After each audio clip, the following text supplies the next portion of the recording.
En mars dernier, Marlène Schiappa a donné de la voix sur le plateau de C'est ce soir.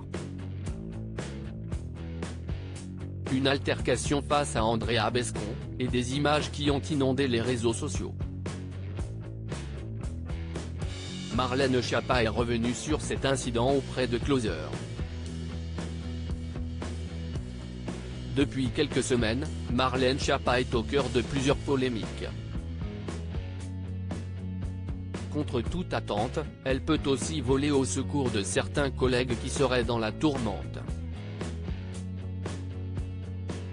Ainsi, elle a pris la défense de Bruno Le Maire au sujet du passage érotique de son livre.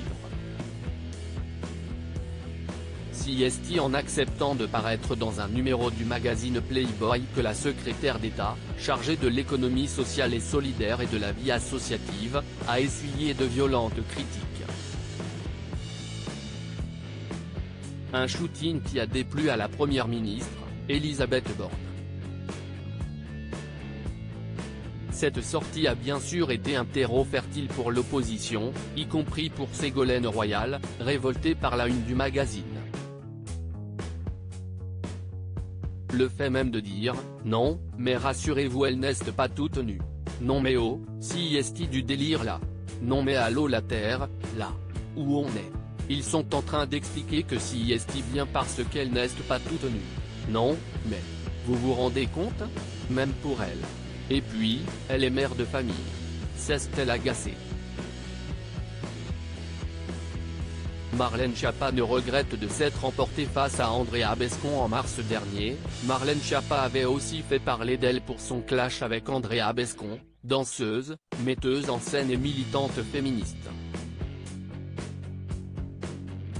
Une dispute née sur le plateau de C'est ce soir, et pour laquelle Marlène Schiappa a menacé de quitter le plateau. En cause, Andrea Bescond qui a accusé le gouvernement de laisser dehors les auteurs de violences.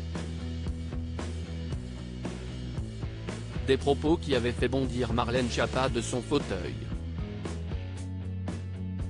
Très vite, les réseaux sociaux se sont enflammés autour de cette confrontation musclée.